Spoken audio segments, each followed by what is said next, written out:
Inside Hilltopper Athletics is brought to you by Panhandle Cleaning and Restoration. Here's your host, Lynn Ullum. Welcome to Inside Hilltopper Athletics, joined by head coach Roger Wiley, football podcast. Coach, it was, to use a cliche, deja vu all over again. Very similar ending to week one.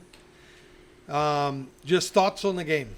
Well, first of all, our kids played hard. The bottom line is we have to get some consistency rolling on both sides of the ball, meaning, they weren't doing anything fancy. We lined up in the same front, or we lined up in a different front and stemmed into the same front defensively, and just from play to play, we're doing different things other than just playing it the same way. And offensively, obviously, the two big drops and the fumble really, put us behind the eight ball. And when you're playing this conference, everybody's going to be evenly matched. It's going to be the same situation every week.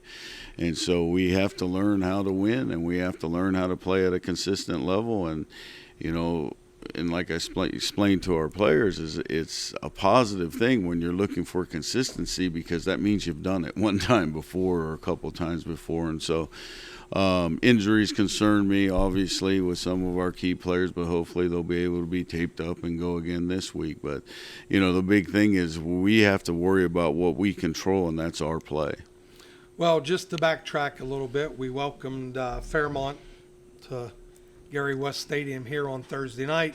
Big crowd, beautiful weather, although we did get a hurricane about 2 hours before kickoff, which resulted in 3 weather delays. So let's just talk weather delays really quick. Tell the viewers out there, how does that work? Well, once you get into a weather delay, then both coaches decide how much time they need to warm up once we get the all clear. And the all clear is 30 minutes after a strike within 10 miles. And so, and fortunately our commissioner used some common sense. We were still getting some strikes, but they were already past us, and we're not in a weather pattern where things circle like, down in the Gulf or when you're close to the ocean. A lot of times the fronts will circle back and come back. And so we went out probably a little bit earlier to try to get it closer to game time, and obviously it was a good decision because once the front passed through, we didn't go through. So Coach Woodman and I and Commissioner Amos met before the game, and we came up with a time plan. And normally we go in for 20 minutes after warm up. We decided not to go into 20 minutes, just to try to keep things moving. Yeah, I was actually with Commissioner Amos in the press box up here. This is science. It's not guesswork. Right. We all have apps on our phone. It measures the storms. We know exactly where the lightning strikes are. So it is science. It is frustrating, but fortunately it did pass and get through it. And we started the game a little late, but not incredibly late. So yeah, and I think it's better when it's the beginning. So you look at all the Division I games that were played this week that had delays in the middle of the game. I think those are somewhat harder. Sitting around for 2 or 3 hours and then having to come back out and play. I think Virginia Tech had the longest. They started at noon. I don't think they started back up to like 5 o'clock in the afternoon after playing a quarter. So, it is science. They do have those apps. They do look at everything. Yeah, it was crazy. So the game couldn't have started any better. Right. Fairmont had a penalty on the kickoff, backed up, and 3 plays later we get a safety. So what's going through your head on a safety? Tell us a little bit about that play. Well, safety, and we work on it. They punt. Obviously they punt from a safety from the 20, and they shanked it in the perfect. He wasn't trying to shank the punt. He shanked the punt right into the gap. The ball bounced straight up in the air, and they were able to make a play. And it was to our weak side where they're definitely try to kick the ball to our right side, their left side every time when we're breaking down the film, and it went way off to the right where we only had 2 defenders, and they were trying to get to the ball, one running backwards, one running forward, and we didn't get there. Yeah, and they made a play, and that kind of swung the tide. But it was a bad break. But in this game, you got to make your own breaks. I think in every sport you got to make your own breaks, and we have to learn how to do that. Yeah, it was again, the game couldn't have started any better. We're up 2-0. They shank a punt, and boy, when he shanks it, we're like, yes, we're going to start right inside the 50 here. And a bounce goes opposite of us, and give Fairmont credit. They hustled down and they made that play. Well, that led to a touchdown drive. Right. Well, I gave them a short field, too. Yeah, short field, and it led to a touchdown drive, and then it went back and forth. Let's talk a little bit about getting down pretty big at one point. It was 42-16, am I correct? I think it was 30-something to 16, and then we came back and scored to make it, and then they scored at the end to make it 40, to make it a 2, because we got it within one score. But it was once the offense got clicking, Right. then we showed we can move the ball. So I know you've talked about consistency, but as a head coach, and I've been in that situation, that's got to be the most frustrating thing, that you see parts of a game where you're going, wow, we can really do some things, Right. but you don't really have anything to show for it at the end of the game. So talk a little bit about the offense moving the football. Well, unfortunately, I mean, I've always been a run-first guy, but we're kind of set up personnel-wise to throw the football. And we ran the ball in spurts, but, as we go on in the season, we have to get better at running the ball to take some pressure off the pass game, because every drop, everything just gets blown way out of proportion in everybody's view. And able to also keep our defense off the field, because we've scored pretty fast on those drives, meaning it hasn't been 10, 15 play drives, it's been 5, 6 play drives. So, but when you're that explosive offensively, you got to pick your points, and people are going to start defending us a little different.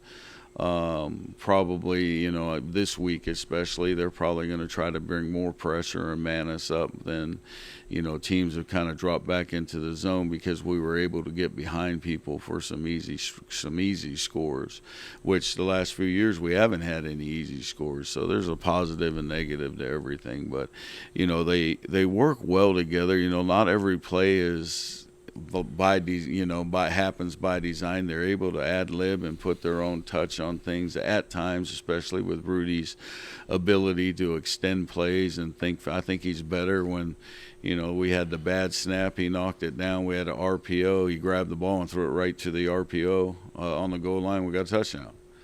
And so, that's the best part about our offense, is that we're able to extend things and get into some open creases, and that's really because Rudy's able to scramble around, and our O-line's played well. If you look at, I don't know if in my career as being a play caller, we've ever thrown the ball 111 times in 2 games, but, statistically, we've really only given up 1 sack. And that's incredible. Now, I don't like any interceptions, but you got 3 interceptions and 111 throws. We've completed, 70, 35, and 37 passes. So, but we do have to get better in our shorter passing game, I would say, is to try to monopolize the clock, because everything that we've had success with has been down the field. Well, one of the things that we talked about during the broadcast, another one of these sports cliches, football is a game of inches, or whatever you want to say, and it's just amazing how breaks go for you, go against you, but boy, were we able to make this game interesting. At one point, it was like, this thing's probably over, and the next thing you know, we're in the red zone with a chance to cut it to 5 with Right. still 4.5 minutes left in the game. So we had the untimely drop. Right. And then we didn't get points on that drive, and then we just couldn't get the ball back. But we did show flashes again, and I know that that's not a moral victory, and we're not looking for moral victories here, but I don't know if we need to bring Sage in and get the evil spirits away, or however they do that on TV shows, but we just need some breaks. We just need a couple things to go right to get the trains moving. Right, and we got to be mentally stronger as a team. We can't. We only can, and that's what my big message was to them after the game. I was very disappointed how we let. Just got to say this the right way. So we weren't getting very many calls, and our kids were getting unbelievably frustrated, and I tell them all the time, we can't control anything other than our play. We can't control what the defense lines up, what's being called, and so we have to get better at just focusing on what we can control. But that's the signs of a young team, really, is when they don't understand. I said, listen, I'll talk to them as much as I can, but the bottom line is if we control our play, and that's all we worry about. Don't worry about anything else that's going on. And, once we settled down, and the same thing offensively, I know our receivers were frustrated a little bit of getting pulled and held and tough. That's going to happen every game. And it's going to get worse as the way we go down because people are going to grab you and not let you run vertical. You can't get frustrated. You got to just keep going. And that's the thing on the consistency level. I think it's more mental than it is physical with us. It's more, losing focus and worrying about the wrong things. Okay, one more question before we go to break, and it's been our theme in these podcasts over the last couple of years to try to educate, because not everybody was a college football All-American like you. Not everybody's played the sport. We have a lot of fans out there. One of the things that frustrates me about the sport are penalties on special team, on kick plays. Dirty. Kickoff returns, punt returns, whatever it may be. And not that we had any more than they did. Mm-hmm. A lot of penalties at all levels. What can ever be done about that? Is it a mental thing? Is it people are moving at such a rapid rate of speed that you just get put in bad angles? How can you minimize the blocks in the back and the holds and things like that? Well, because of the restrictions on practice, coaches are afraid of injuries, and this is not just us, but it's we practice offense, we practice defense live, but very few teams practice special teams live. And just because they're afraid of injuries, and they, obviously they're reading all the reports in NCAA, that's why most of the rule changes have come on special teams because of the amount of injuries. But we have to expect to play faster. We ramp it up in our special teams periods a little more than most, and we just got to, it's judging the speed of everything. And we have to be better at judging the speed. I mean, we had a couple good kickoff returns that got called back with, and so did they, with pushes in the backs. But it comes down to anticipating the speed. And I know 95% of the teams in the country, once the season gets going, special teams aren't full go live, and it's just because of injury prevention. We got to get better. We got to practice as fast as we can, special teams, without all the contact. And I think that's where you get the pushes in the back because they miscalculate the speed of somebody coming and they get out of position and then they don't want to. And in that split second, you got to make a decision. How am I going to get a piece of them? And, ours was marginal, meaning – if I was the other coach, I would have said push in the back. And same thing with theirs. They were close. It wasn't like it was blatant, pushes in the back or blatant holds. It's just got caught. And what's happening in today's game is that when a player tries to change direction, you could have inside hand position. You teach, get your hand on the steering wheel. But as soon as that player turns and goes another direction, even though you have inside hand position, it turns into a hold. So you have to learn when to release at the correct time. All right. Well, thank you for educating us. That wraps up the first segment. We'll be back shortly.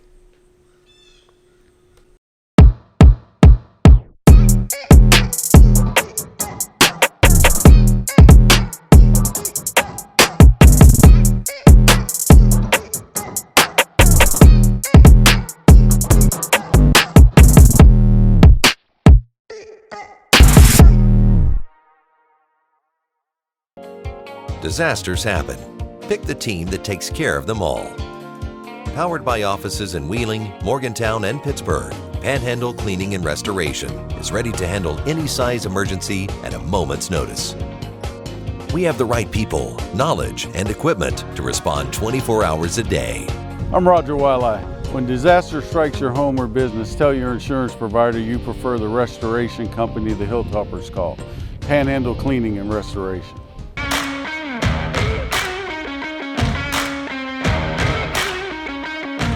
Inside Hilltopper Athletics is brought to you by Panhandle Cleaning and Restoration. Here's your host, Lynn Ullum. Welcome back to the second segment of Inside Hilltopper Athletics. I'm Lynn Allum, Director of Athletics, joined by head football coach Roger Wiley. All right, Coach, we talked about the Fairmont game. Let's now get into our opponent this Saturday, Frostburg. Yeah, Frostburg's a little different style offensively. Defensively, they're the same style that we just faced, meaning, offensively they want to run the ball even more than most teams. They are a physical team, meaning they run old school power, they run old school ISO, they run old school zone where they're trying to look to get as many double teams. Their running backs hit the hole, I believe, fast, but, they're not one-dimensional. They have a quarterback that can get the ball to some really good receivers. So, just like on anything college football, they haven't been a big RPO team as of this point in time in the season. They've been doing it more by just old smash-mouth football.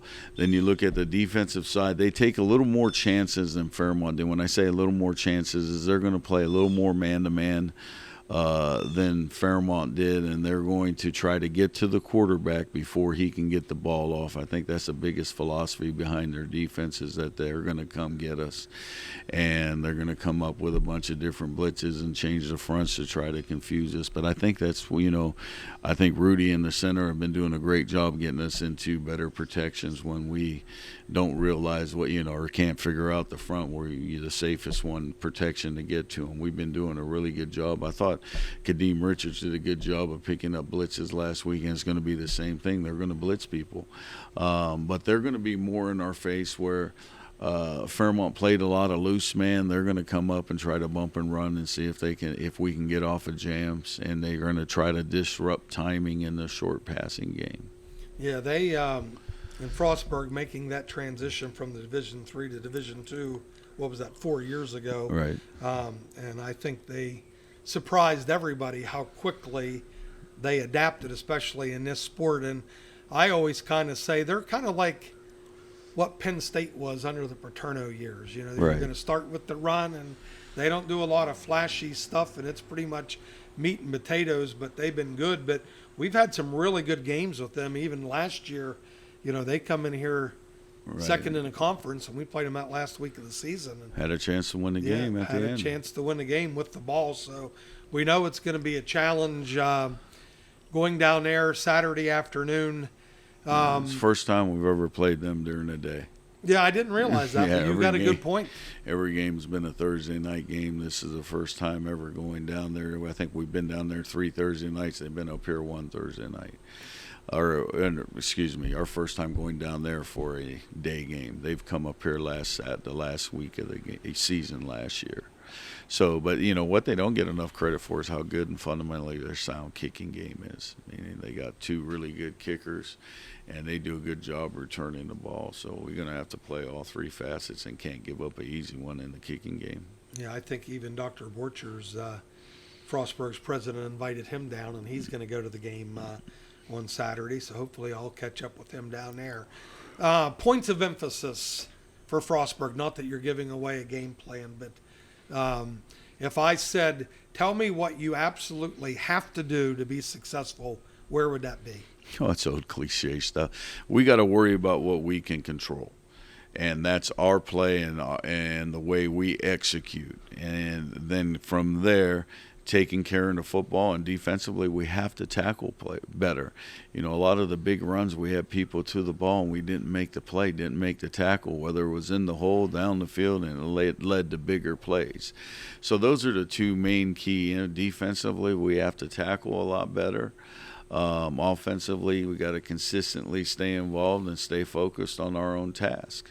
How would you, we talked about tackling week 1, tackling in week 2.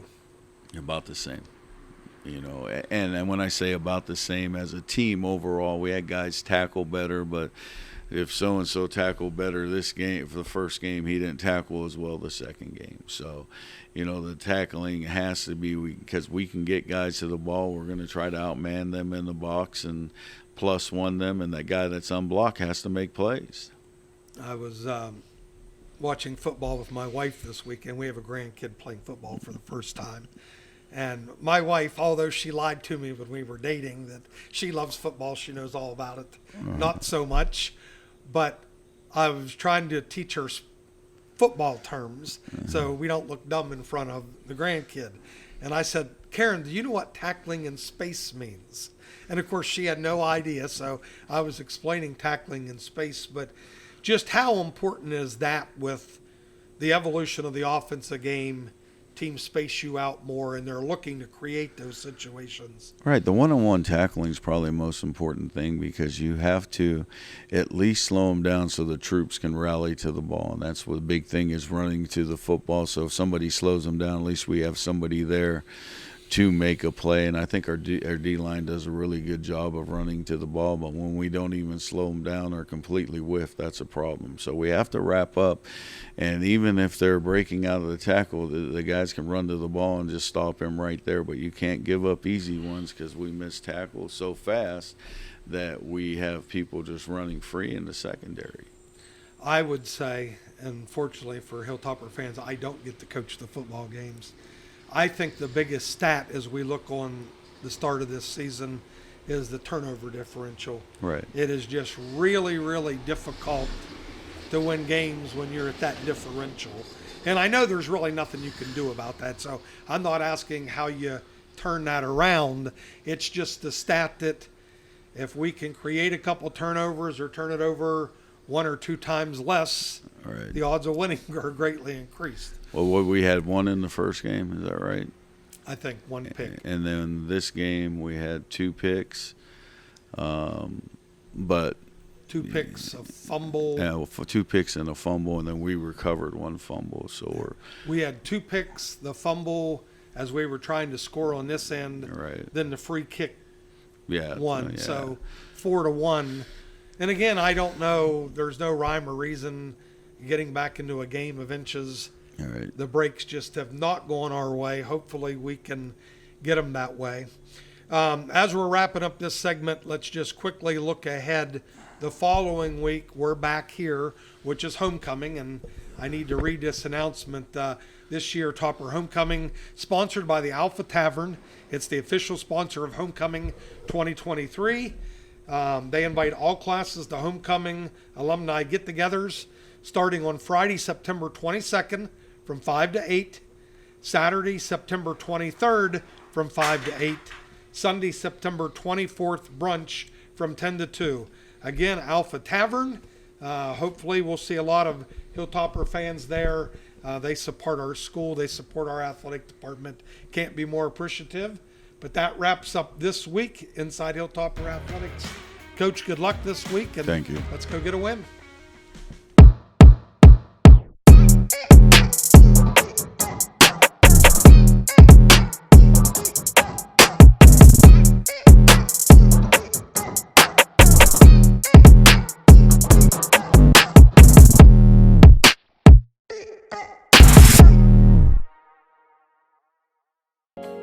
Disasters happen.